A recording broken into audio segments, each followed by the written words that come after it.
보호의무자 동의서입니다. 가족이 서명하시면 입원 절차를 진행할 수 있습니다. 보호의무자 동의서. 이놈들이 정말로 나를 강제로 입원시키려고 하는구나.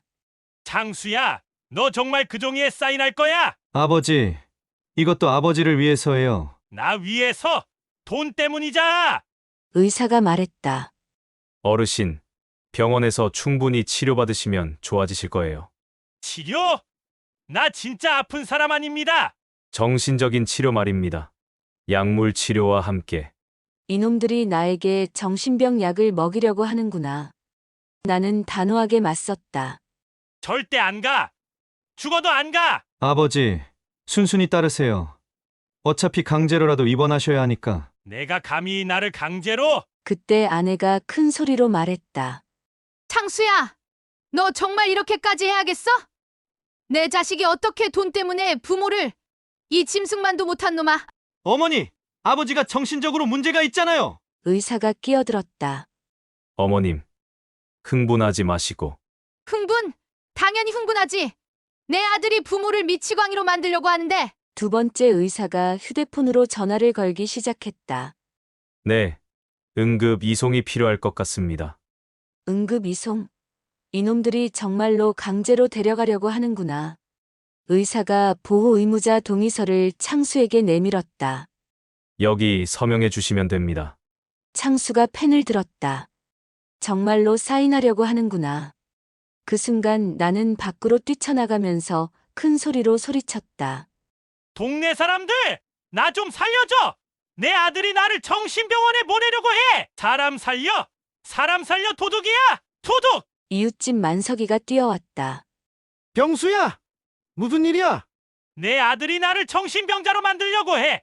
동네 사람들 불러 빨리. 만석이가 상황을 파악하고는 이장한테 전화를 해서 이 사실을 방송하라고 했다. 창수야, 내가 정말 이러는 거야? 아저씨, 아버지가 요즘 이상해요. 이상해? 뭐가 이상해? 얘 아버지가 평생 얼마나 성실하게 사셨는데. 그때 이장이 방송하는 소리가 들렸다. 화급을 다투는 일입니다. 지금 병수 어르신을 자식이 정신병원에 쳐넣으려고 한답니다. 동네 사람들은 빨리 병수 어르신 댁으로 모여주시기 바랍니다. 다른 이웃들도 하나둘 모여들기 시작했다. 어르신 무슨 일이에요? 병수야, 무슨 일이야? 아들이 아버지를 정신병원에 보내려고 한다며. 뭐? 그런 일이? 이웃들이 웅성거리기 시작했다. 의사는 당황했다. 여러분, 오해가 있으신 것 같은데. 오해? 뭐가 오해야? 만석이가 소리쳤다. 병수는 우리 마을에서 가장 정신 멀쩡한 사람이야. 결국 의사들과 창수는 아무것도 못하고 돌아갔다. 이웃들이 지켜보는 앞에서는 강제로 데려갈 수 없었던 것이다. 나는 평생을 고향에서 조상대대로 물려받은 논밭에 농사 지으면서 사는 78세 병수다. 새벽 5시면 어김없이 눈이 떠진다. 평생 몸에 밴 습관이다. 마루에 앉아 마당을 바라보니 할아버지가 심으신 감나무가 이제는 아름드리 감나무가 되었다. 이 땅에서 태어나 이 땅에서 자라고 이 땅에서 농사 지으며 살아왔다. 장수 아버지, 벌써 일어났네요. 집사람이 일어나는 소리가 들린다. 나보다 아내는 3살 아래인 75세인데 요즘은 관절이 많이 안 좋아져서 일어나는 것도 힘들어한다. 응. 오늘도 날씨가 좋네. 그러네요. 집사람이 부엌으로 나가며 말한다. 무릎을 절뚝거리는 모습을 보니 마음이 아프다. 젊어서 고생을 너무 많이 해서 그런지 무릎 관절 수술도 하고 허리도 고질병이 되었다. 그도 그럴 것이 우리는 농사가 많아서 집사람과 나는 평생을 쉬지 못하고 일 속에서 살았다. 요즘은 기계가 있어서 그나마 많이 일손을 덜고 농사일에 도움을 받는다. 예전에는 모든 걸 손으로 했으니까. 고생 꽤나 했다. 아들 둘, 딸 둘을 낳아 키웠고 모두 장성해서 지금은 출가해서 도시에 나가 살고 있다. 큰아들 창수는 부산에서 사업하고 둘째 영호는 부산에서 장사한다. 큰딸 영희는 대구로 시집갔고 막내딸 영미는 대전에서 간호사 하고 있다. 가끔 명절 때나 한 번씩 오더니 그것도 옛날 말이다. 전화 한 통화 해주면 그저 감사한 일이다. 요즘은 아예 안 온다. 그저 우리 두 늙은이들만 조촐하게 명절을 보낸다. 그렇게 키우느라 고생했는데 다들 도시로 나가버렸다. 농사일이 얼마나 힘든지 누구보다 잘 아는데 누가 고향에 남아서 농사일을 하고 싶겠는가. 뭐 이해는 한다. 부모님을 모시고 살면서 자식들 넷을 가르치고 건사하기가 쉬운 일이 아니었다. 아버지가 돌아가신 게 12년 전이고 어머니는 6년 전에 돌아가셨다. 그때까지는 정말 하루도 쉴 틈이 없었다. 새벽 4시에 일어나서 소염을 주고 논에 나가서 일하고 저녁 늦게까지 밭일하고 집사람은 집사람대로 시부모님 모시고 아이들 뒷바라지하고 농사일까지 도와가며 정말 쉴 틈이 없었다. 열심히 일하면 자식들 대학까지는 보낼 수 있었다. 하지만 그 과정이 얼마나 힘들었는지. 봄에는 모내기부터 시작해서 1년 365일이 농사일이었다. 집사람도 마찬가지였다. 밤늦게까지 일하고 새벽에 일어나서 밥부터 시작해서 그 큰 살림을 평생을 해왔다. 일에서 조금 벗어난 지가 몇 년 안 되었다. 지금 생각하면 그 일을 어떻게 해왔나 싶을 때가 많다. 어떻게 그런 힘이 있었을까? 창수 아버지, 아침 됐어요. 집사람이 부엌에서 부른다. 된장찌개 끓이는 냄새가 난다. 밥상에 앉으니 된장찌개, 김치, 나물 몇 가지. 소박한 상차림이지만 이런 게 진짜 맛이다. 오늘 창수 전화 왔어요. 추석 때 올 수 있을지 모르겠다고. 그래? 바쁜가 보지 뭐. 서운하지만 이해한다. 도시 생활이 바쁘다는 걸 안다.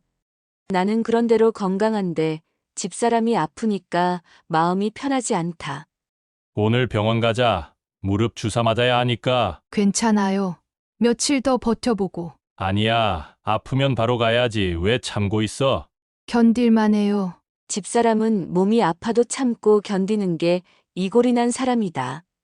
젊을 때는 몰랐지만 이 나이 돼서 생각하니 평생을 살아오면서 가장 큰 재산은 이 땅이고 가장 소중한 건 집사람이다.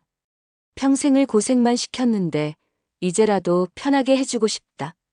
이제는 얼마 남지 않은 땅, 내가 죽고 없으면 땅이 무슨 소용인가. 다 집착이고 쓸데없는 욕심이지 싶을 때가 있다. 그래도 집사람하고 나는 여기서 생을 마감할 수 있을 것 같다. 그것은 참 고마운 일이다. 조상들이 그랬듯이 이 땅에서 태어나 이 땅으로 돌아가는 것. 그게 농부의 숙명이 아닐까. 그런데 몇 년 전 평온하던 우리 마을에 갑자기 큰 일이 생겼다. 창수야, 큰일 났어. 이웃집 만석이가 아침 일찍 뛰어왔다. 손에는 지역신문을 들고 있었다. 왜 그래? 이거 봐. 우리 마을에 대단위 아파트 단지가 들어선다네. 신문을 펼쳐보니 일면에 큼지막하게 나와 있었다. 신도시 개발 계획 확정 3만 세대 규모. 이게 무슨 소리야? 신도시 개발한다고 발표했어. 우리 동네가 개발 구역에 들어갔다고. 어쩐지 몇 년 전부터 낯선 사람들이 자꾸 동네를 기웃거리더니 이거였나 보다. 며칠 후 마을회관에서 설명회가 열렸다. 평소에는 텅 비어있던 마을회관이 사람들로 가득 찼다. 여러분, 이번 개발로 인해 토지 보상이 이뤄집니다. 평당 보상 가격은 설명하는 보상 금액을 듣는 순간 마을 사람들이 웅성거리기 시작했다. 그럼 우리 땅이. 나도 계산해봤다.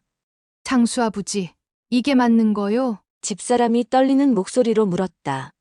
그런 것 같네. 평생 농사 지으며 벌어본 적 없는 돈이었다. 그날부터 마을이 완전히 달라졌다. 창수야, 이제 우리도 부자 되는 거요. 너나 그렇지. 우리는 다 팔아먹고 땅도 얼마 안 남아서 몇 푼 안 돼. 그리고 아직 확정된 건 아니잖아. 뭔 소리야. 벌써 측량사들이 와서 땅 재고 있어. 정말 며칠 후부터 측량사들이 나타나서 우리 땅을 재기 시작했다. 기계를 들고 다니면서 정확한 면적을 계산한다고 했다.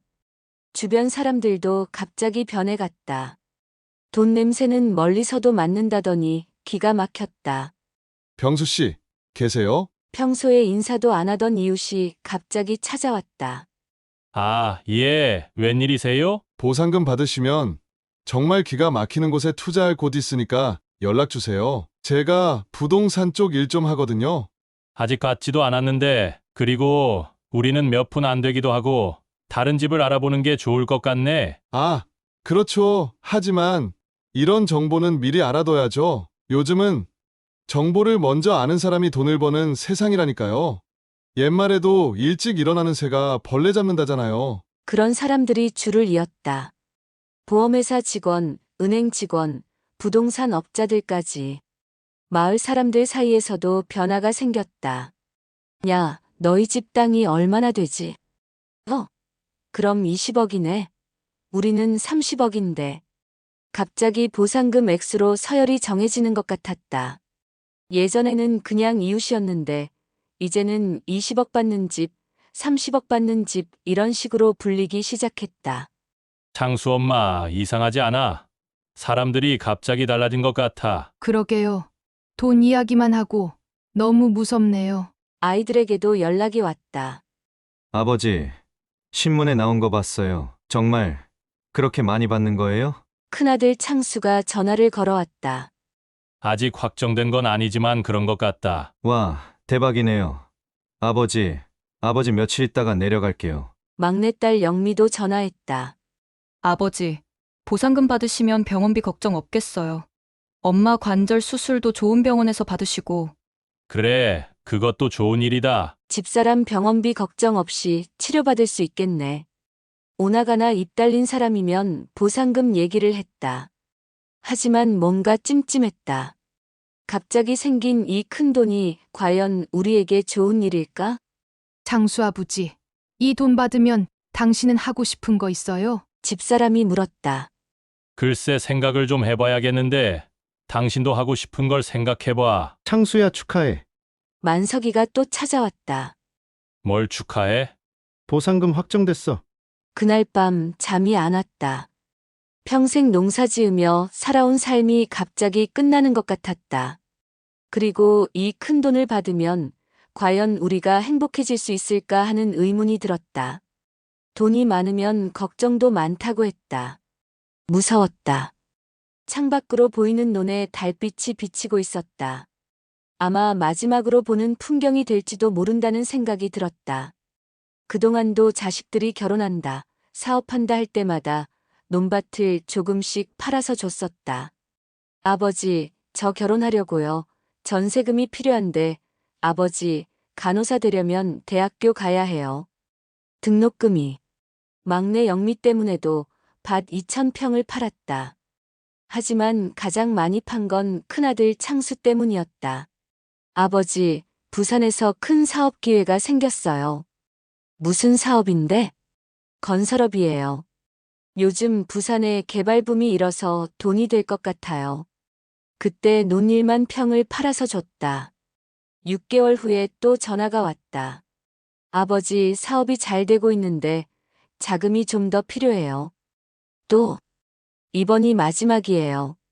이번만 성공하면 정말 큰 돈 벌 수 있어요. 논 7,000평을 더 팔아서 보냈다. 1년 후에 또 연락이 왔다.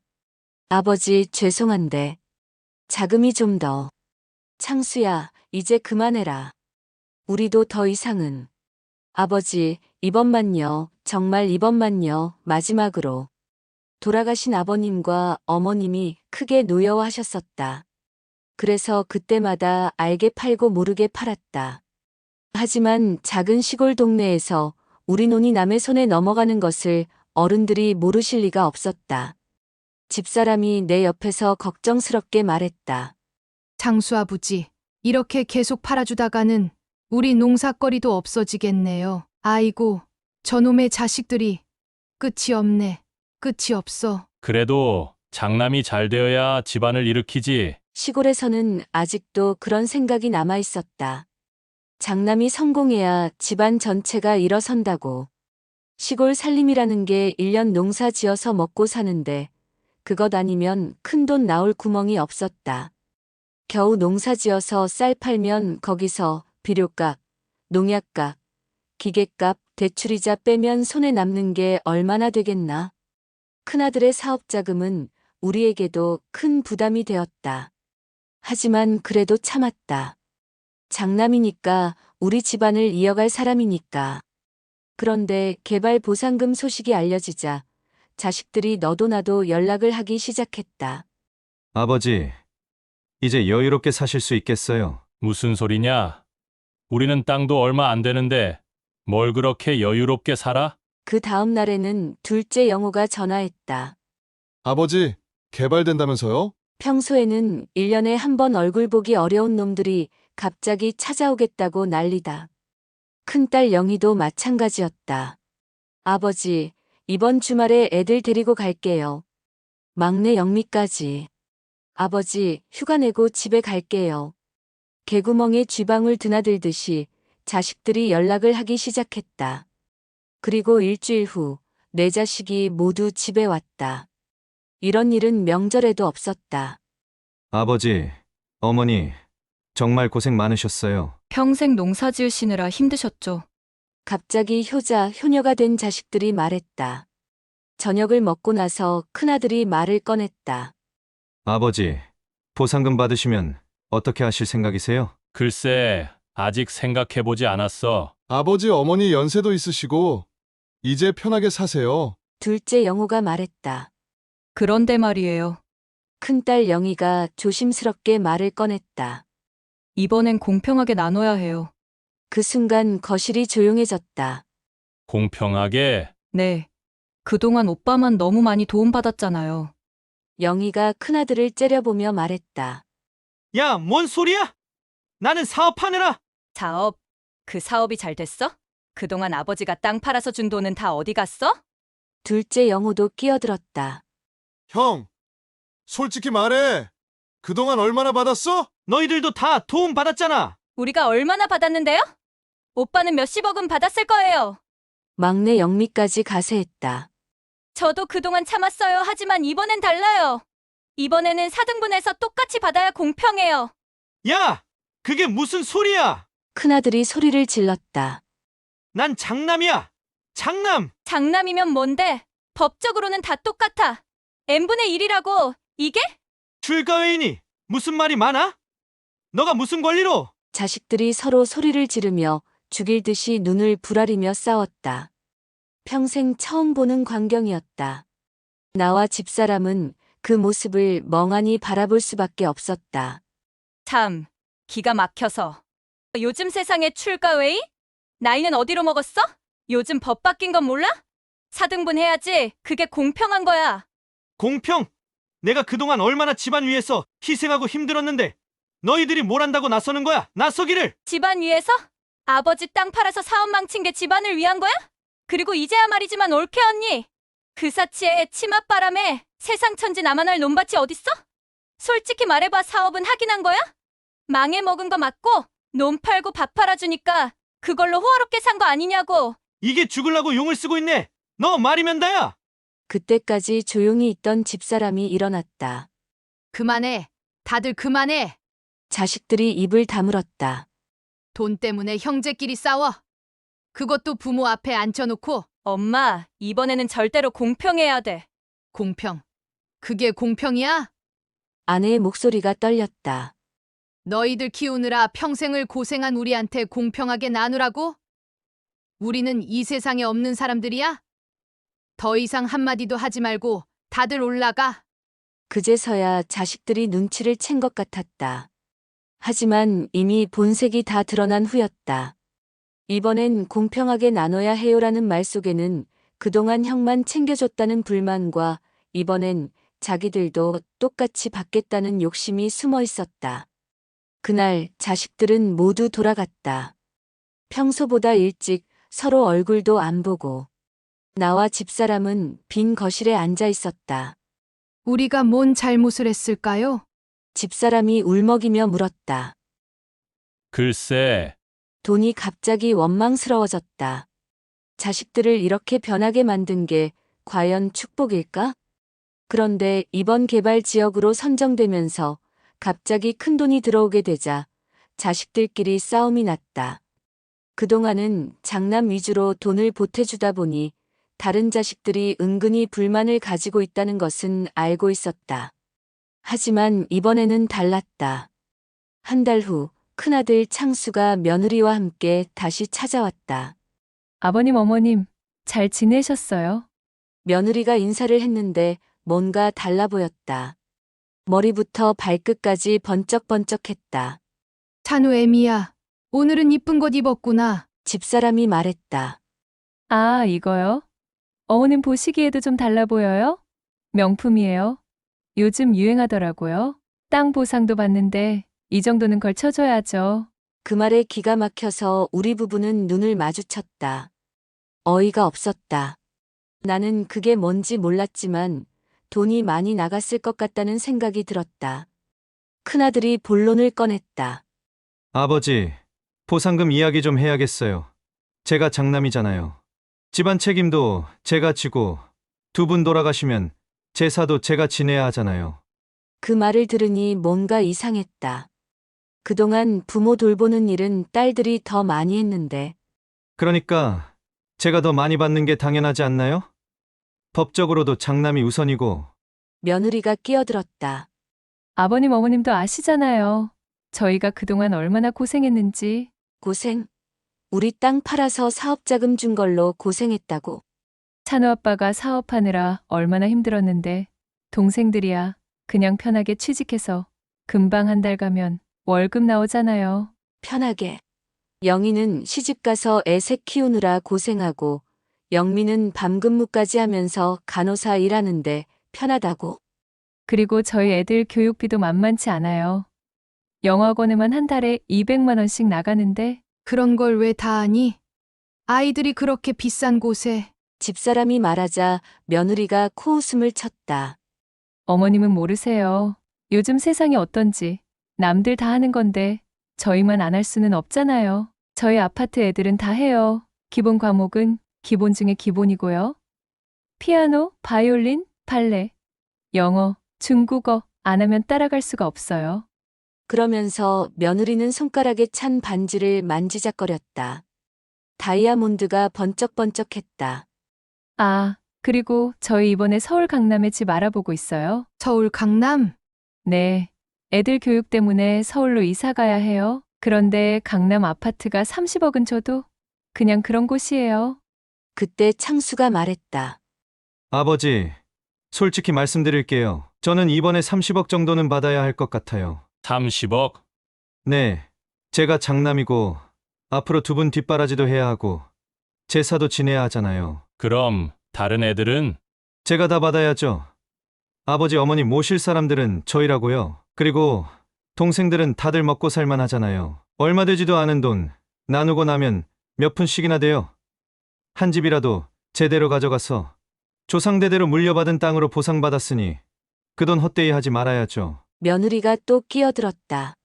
어머님, 아버님도 이제 연세가 있으시니까 시설 좋은 최고급 요양원 같은 데 들어가시는 게 좋을 것 같아요. 요양원? 네, 요즘 요양원 좋은 데 많아요. 평생 농사 지으시느라 고생하셨으니까 남은 여생은 두 분 편하게 사셔야죠. 저희가 일일이 모실 수는 없잖아요. 아내의 얼굴이 하얗게 질렸다. 야, 그게 무슨 소리냐? 어머님, 현실적으로 생각해 보세요. 저희도 애들 키우느라 바쁘고 이 사람도 사업 때문에 정신없는데 어떻게 두 분을 모셔요? 그리고 솔직히 말해서 시골에서 계속 사실 건 아니잖아요. 큰아들도 거들었다. 아니면 아버지, 저희랑 사세요. 서울에 집 마련해 드릴게요. 작은 아파트로요. 그리고 생활비도 매달 드릴게요. 생활비? 네, 한 달에 100만 원 정도면 두 분이 충분하실 거예요. 그때 며느리가 거실을 둘러보며 말했다. 여기 집도 참 오래됐네요.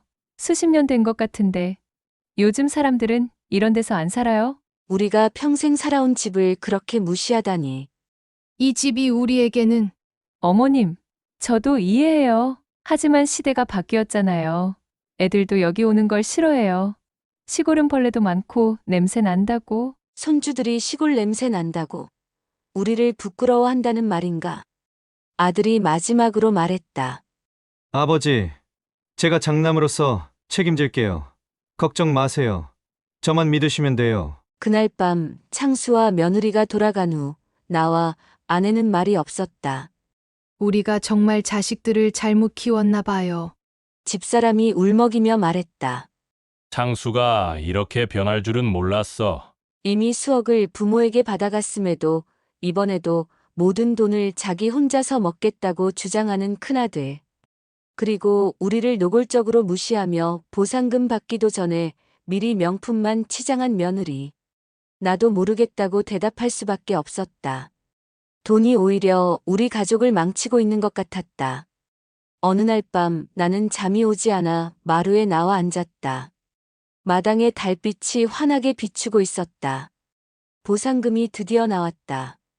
통장에 찍힌 그 숫자를 보는 순간 기쁨보다는 두려움이 먼저 들었다. 내가 태어나서 처음 보는 숫자였다. 자식들은 연일 전화를 걸어오고 내려왔다. 아버지, 보상금 나왔죠? 언제 보내주실 거예요? 아버지, 저희 강남집 계약금 급해요. 그리고 그 돈 받아도 증여세 내고 나면 몇 푼 안 남는다고요. 참, 아버지, 요양원이나 실버타운 알아보고 있어요. 시설도 좋고 편리한 곳으로 알아보고 있으니까 걱정 마세요. 돈이 나온 순간부터 자식들의 연락이 끊이지 않았다. 하지만 그 연락들 속에서 진짜 부모를 걱정하는 마음은 눈꼽만큼도 없었다. 나는 보상금을 은행에서 현금으로 인출했다. 큰 가방 가득 담았다. 나 거기 갔다 올게. 같이 가요. 괜찮아. 당신은 다리도 아픈데 그냥 있어. 아직 이 정도는 너끈해. 차에 가방 2개를 실었다. 묵직했다. 목적지는 마늘밭이었다. 우리 집에서 2km 떨어진 곳에 있는 작은 밭이었다. 거기는 개발구역에 포함되지 않아서 그대로 남아있는 곳이었다. 차에서 내려 삽을 꺼냈다. 그리고 마늘밭 한 구석에서 땅을 파기 시작했다. 이 돈으로 자식들 망치느니 땅에 묻는 게 낫겠다. 삽질을 하면서 중얼거렸다. 1시간을 파니 1m 정도 깊이의 구덩이가 생겼다. 그곳에 비닐 포장지에 꽁꽁 싼 돈을 묻었다. 흙을 다시 덮으면서 생각했다. 78년을 살면서 이런 일을 할 줄이야. 조상님들 죄송합니다. 자식들 교육을 잘못한 죄로 이런 짓을 하게 됐습니다. 땅을 다 덮고 나니 새벽 3시였다. 주변을 정리하고 집으로 돌아왔다. 아침을 먹고 나니 큰아들이 전화를 걸어왔다. 아버지, 보상금 언제 보내주실 거예요? 지금 바로 보내세요. 천천히 생각해보자. 천천히요? 아버지, 저희 급하다고요. 강남집 계약금 넣어야 해요. 좋은 물건인데 바로 안 하면 다른 사람이 채갈 거예요. 그래. 네, 그리고 애들 학원비도 밀렸고 아버지, 일단 10억만 먼저 보내주세요. 창수야, 내가 생각 좀 해볼게. 아버지, 무슨 생각을 그렇게 오래 해요? 제가 장남인데 당연히 제가 다 받는 거 아니에요? 당연히. 이놈이 지금 뭐라고 하는 거야? 창수야, 너 지금까지 아버지한테 얼마나 받았는지 기억하니? 그건 사업자금이었고 이번은 다르잖아요. 이번엔 진짜 목돈이잖아요. 제대로 밀어주셔야죠. 전화를 끊고 나니 화가 났다. 사업자금으로 받은 건 돈이 아니고 이번엔 돈이라는 말인가? 며칠 후 둘째 영호도 찾아왔다. 아버지, 형한테만 주시면 안 돼요. 저도 이번에 사업 확장하려고 하는데 자금이 필요해요. 저는 10억만 있으면 사업 크게 할 수 있어요. 딸들도 마찬가지였다. 아버지, 저희도 집 사려고 해요. 전세금이 너무 올라서. 아버지, 저도 아이들 교육비 때문에. 모두 10억씩 달라고 했다. 그날 밤 나는 다시 마늘밭으로 향했다. 이번에는 10억을 더 묻었다. 조상님들, 이 돈으로 자식들이 더 타락하는 것보다는 차라리 땅에 묻겠습니다.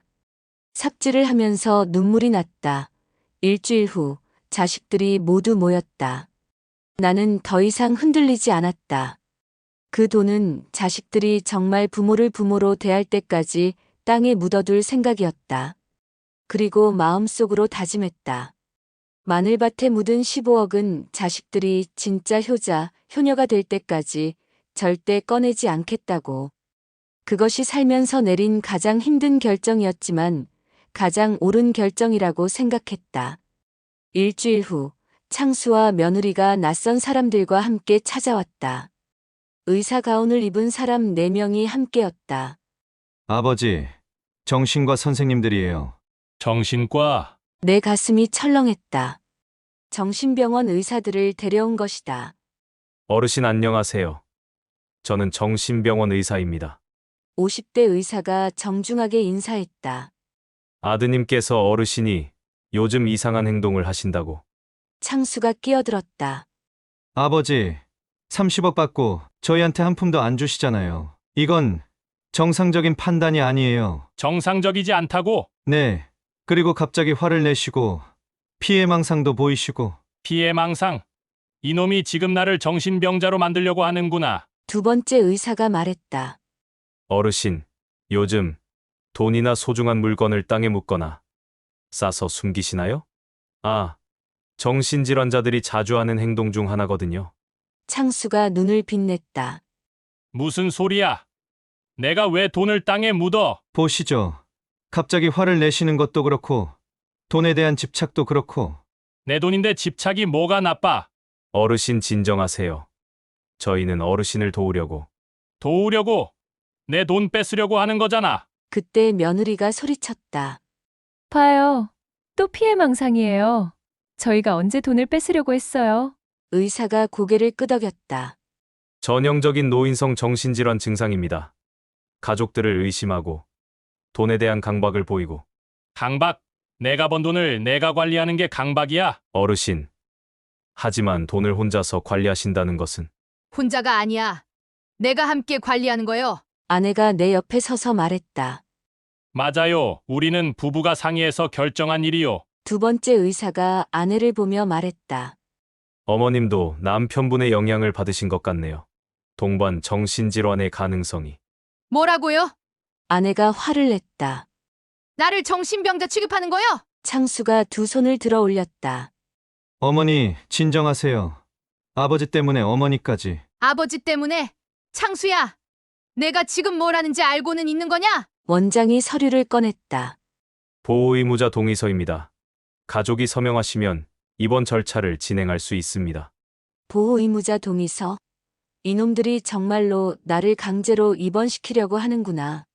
창수야, 너 정말 그 종이에 사인할 거야? 아버지, 이것도 아버지를 위해서예요. 나 위해서? 돈 때문이자! 의사가 말했다. 어르신, 병원에서 충분히 치료받으시면 좋아지실 거예요. 치료? 나 진짜 아픈 사람 아닙니다. 정신적인 치료 말입니다. 약물 치료와 함께. 이놈들이 나에게 정신병 약을 먹이려고 하는구나. 나는 단호하게 맞섰다. 절대 안 가.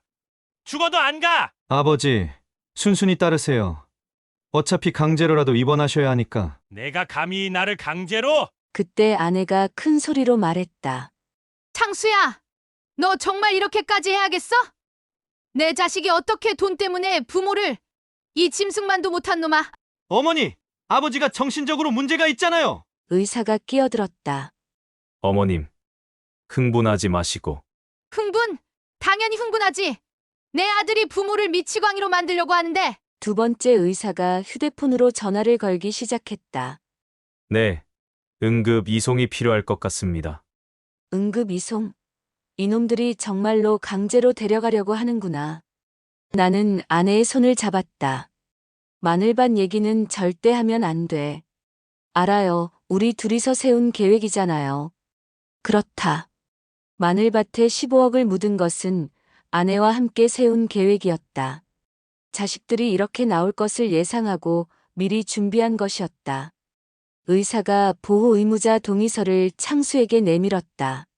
여기 서명해 주시면 됩니다. 창수가 펜을 들었다. 정말로 사인하려고 하는구나.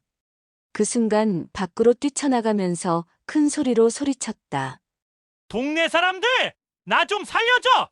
내 아들이 나를 정신병원에 보내려고 해. 사람 살려 도둑이야. 도둑. 이웃집 만석이가 뛰어왔다. 병수야! 무슨 일이야? 내 아들이 나를 정신병자로 만들려고 해. 동네 사람들 불러 빨리. 만석이가 상황을 파악하고는 이장한테 전화를 해서 이 사실을 방송하라고 했다. 창수야, 내가 정말 이러는 거야?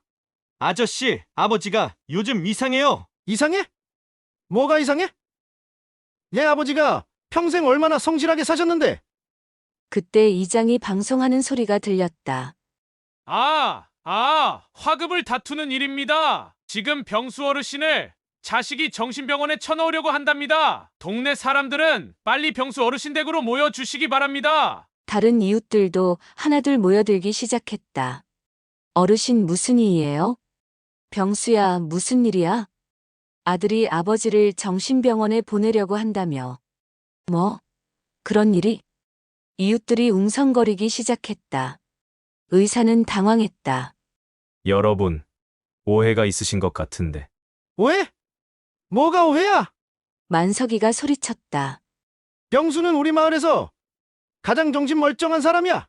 결국 의사들과 창수는 아무것도 못하고 돌아갔다.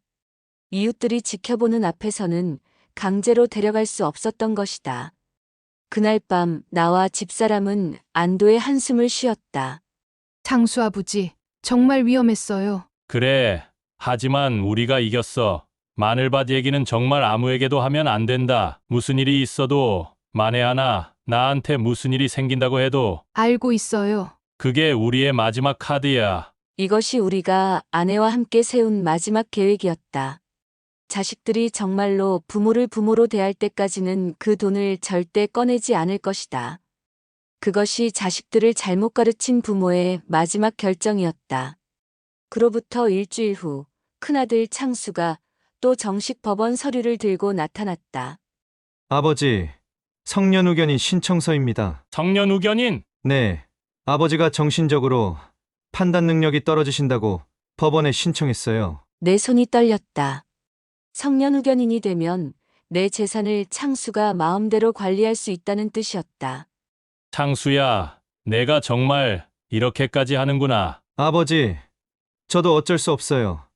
큰 돈을 아버지 혼자 관리하시기에는. 그때 문 밖에서 발소리가 들렸다. 양복 입은 2명이 들어왔다. 안녕하세요. 성년후견인 사건 조사하려고 나왔습니다. 조사. 네, 신청인께서 피후견인의 정신상태에 문제가 있다고 하셔서. 첫 번째 조사관이 서류를 펼쳤다. 어르신, 몇 가지 질문을 드리겠습니다. 좋습니다. 최근에 큰 재산을 어떻게 관리하고 계신가요? 은행에 예금해 두었습니다. 전액을요? 네, 전액을요. 창수가 끼어들었다. 법원 관계자님, 아버지가 요즘 기억력이 많이 떨어지셔서. 아버지, 솔직히 말씀하세요. 두 번째 조사관이 물었다. 그럼 자녀분들께 안 주신 이유는 뭔가요? 내 돈인데 내가 결정할 일 아닙니까? 하지만 일반적으로는 뭐요? 자식들이 부모 돈 다 가져가는 게 일반적이요. 자식들한테는 그동안 줄 만큼 줬소이다. 창수가 화를 냈다. 아버지, 그런 식으로 말씀하시니까 문제가 되는 거잖아요. 조사관들이 서로 눈빛을 주고받았다. 어르신, 혹시 최근에 이상한 행동을 하신 적이 있나요? 그런 건 없습니다. 최대한 차분하게 대답했다. 창수가 의심스럽게 나를 봤다. 아버지, 정말 없으신 거죠? 없다고 했잖아. 그때 첫 번째 조사관이 뜻밖의 말을 했다. 사실 이런 사례가 많습니다. 노인분들이 자식들을 믿지 못해서 돈을 숨기시는 경우가. 숨기다니요? 네. 특히 큰 재산이 생기면 자식들이 변하는 모습을 보고 충격받아서. 조사관의 말을 들으니 뭔가 이해한다는 표정이었다. 창수가 당황했다. 그게 아니에요. 저희는 정말 아버지를 위해서. 위해서요? 그럼 왜 성년후견인 신청을 하셨나요? 그건 아버지가 돈 관리를 제대로 못하셔서. 은행에 예금해 두는 게 제대로 못하는 겁니까? 창수가 할 말이 없어졌다. 두 번째 조사관이 나에게 물었다. 어르신, 아드님이 성년후견인이 되는 것에 대해서는 어떻게 생각하세요? 반대합니다. 절대 안 됩니다. 이유가 있으신가요? 제 아들이지만 믿을 수 없습니다. 그동안 제 땅 팔아서 사업자금 몇십억 줬는데 다 날려먹었어요. 그리고 토지 보상금 다 가져가려고 수쓰는 겁니다. 아버지! 사실이잖아. 부산에서 사업한다고 해서 논밭 팔아줬는데 어떻게 됐어? 창수가 얼굴이 빨개졌다. 그건 경기가 안 좋아서. 조사관들이 메모를 하기 시작했다. 어르신, 그럼 현재 재산을 어떻게 관리할 계획이세요? 제 아내와 상의해서 결정하겠습니다. 집사람이 끄덕였다. 저희 부부가 함께 결정할 일입니다. 첫 번째 조사관이 말했다. 어르신께서 정신적으로 특별한 문제가 있어 보이지는 않습니다만 창수가 급해졌다. 아니에요. 아버지가 요즘 이상한 행동을 한다니까요. 어떤 행동이요? 증거가 있으신가요? 없지만 분명히. 조사관이 고개를 저었다. 추측만으로는 성년후견인 사유가 될 수 없습니다. 창수가 절망적인 표정을 지었다. 그럼 어떻게 해야? 어르신이 정말로 판단 능력에 문제가 있다는 의료진 소견서가 있어야 합니다. 의료진 소견서? 창수가 눈을 번뜩였다. 그럼 정신과 검사를 받으시면. 창수야, 그만해! 집사람이 소리쳤다. 내가 정말 부모를 정신병자로 만들려고 하는 거니? 조사관들이 상황을 지켜보더니 일어났다. 오늘 조사는 여기서 마치겠습니다. 결과는 일주일 후에 통보해드리겠습니다. 법원 직원들이 나간 후 창수가 나를 죽일 듯이 노려보며 나갔다. 일주일 후 법원에서 연락이 왔다. 성년후견인 신청이 기각되었습니다. 창수의 계획은 실패로 돌아갔다. 하지만 우리는 알고 있었다. 이것이 끝이 아니라는 것을. 며칠 후 나는 마음을 굳혔다. 이장한테 전화를 걸었다. 날쌔 창수 아버지, 아, 네. 형님 무슨 일 있으세요? 중요한 얘기가 있어서 시간 될 때 한번 볼 수 있을까? 네. 언제든 좋아요. 지금 오셔도 되고요. 그래, 지금 갈게. 이장 우리 마을에서 30년 넘게 이장을 해온 사람이다. 70세로 나보다 어리지만 진실되고 틀림없는 그런 사람. 마을 일에는 누구보다 열심이었다. 형님, 앉으세요. 무슨 일 있으세요? 내가 기니 할 말이 좀 있어서. 나는 천천히 말을 꺼냈다. 내가 마을 발전기금 쪽으로 기부를 좀 하고 싶은데 아이고, 좋죠. 얼마나요? 한 15억, 마늘밭에 돈을 묻어뒀어. 뭐라고요? 이장이 깜짝 놀랐다. 15억? 형님, 무슨 소리예요? 보상금 받고 나서 자식들이 변했어. 그 돈 때문에 서로 싸우고 나를 정신병원에 보내려고 하고. 이장이 고개를 끄덕였다. 아, 그 얘기 들었어요. 창수가 형님을 성년후견인 신청까지 했다면서요? 그래서 그 돈을 자식들에게 주면 안 되겠다 싶어서 땅에 묻어뒀어. 그런데 그걸 왜 기부를 하려고 해요? 나는 깊은 숨을 쉬고 말했다. 이장, 그 돈을 이 지역 발전기금으로 써주게. 우리 고향이 망하지 않게 써달라고. 자식들에겐 한 푼도 주지 않을 생각이네. 이장이 한참 동안 말이 없었다. 형님, 진심이세요? 충분히 고민하고 내린 결정일세. 하지만 15억이면 너무 큰 돈인데요? 큰 돈이지. 그런데 그 돈 때문에 우리 가족이 망가졌어. 나는 그동안 있었던 일들을 이장한테 자세히 말했다. 창수가 나를 정신병원에 보내려고 했던 일, 며느리가 우리를 무시한 일, 자식들이 돈 때문에 싸운 일. 이장, 나는 이 마을에서 나고 자랐어. 조상대대로 이 땅에서 농사지으며 살아왔고. 잘 알죠. 그런데 마을이 사라져 젊은 사람들은 다 도시로 나가고 남은 건 늙은이들 뿐이고. 이장도 한숨을 쉬었다. 맞는 말이에요. 요즘 마을이 참 많이 변했어요. 개발이다, 보상금이다 하면서 집집마다 흉흉해요.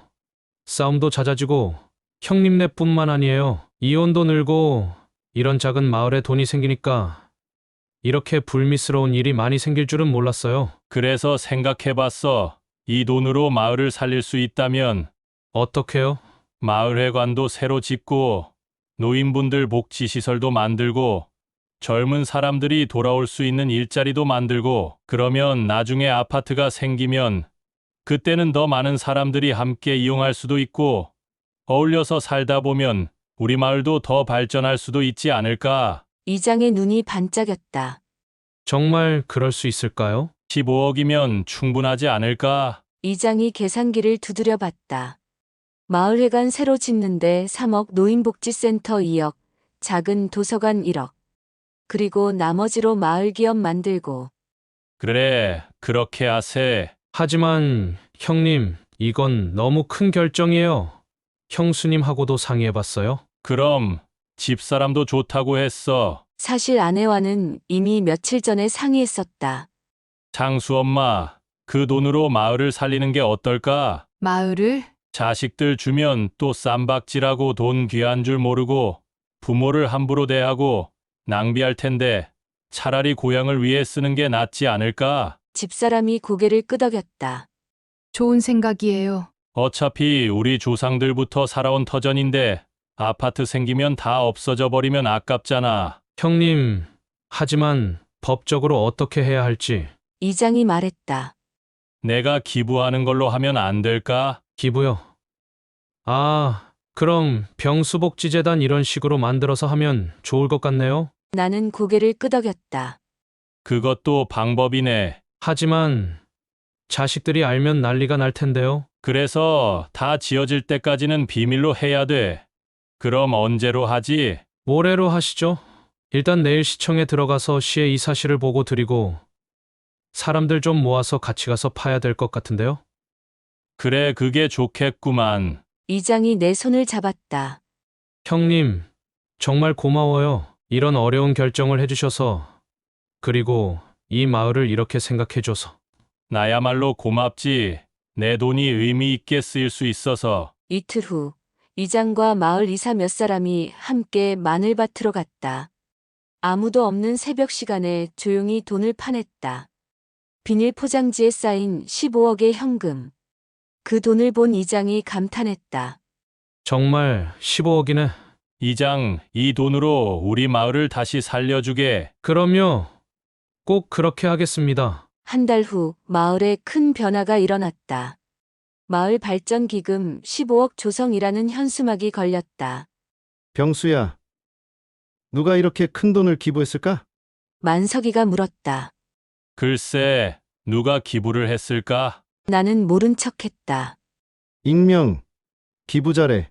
참 고마운 사람이야. 며칠 후 창수가 전화를 걸어왔다. 아버지, 마을에 15억 기부한 사람이 누구래요? 글쎄, 모르지. 창수가 의심했지만 증거가 없었다. 몇 달 후 마을에는 새로운 마을회관이 생겼고 노인복지센터도 문을 열었다. 젊은 사람들을 위한 작은 카페와 도서관도 만들어졌다. 창수 아버지, 정말 잘한 것 같아요. 집사람이 말했다. 그래, 자식들 주는 것보다 훨씬 보람 있어. 어차피 자식들 줬어도 서로 더 가지려고 피 터지게 싸웠을 거야. 나 살아 생전에는 절대로 그런 꼴을 더 보고 싶지 않아. 우리는 마을이 다시 살아나는 모습을 보며 뿌듯했다.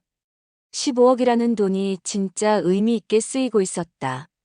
자식들에겐 한 푼도 주지 않았지만 전혀 후회되지 않았다. 오히려 이게 맞는 것 같았다. 78년을 살아온 이 땅을 위해 쓰는 것이 가장 의미 있는 일이었다.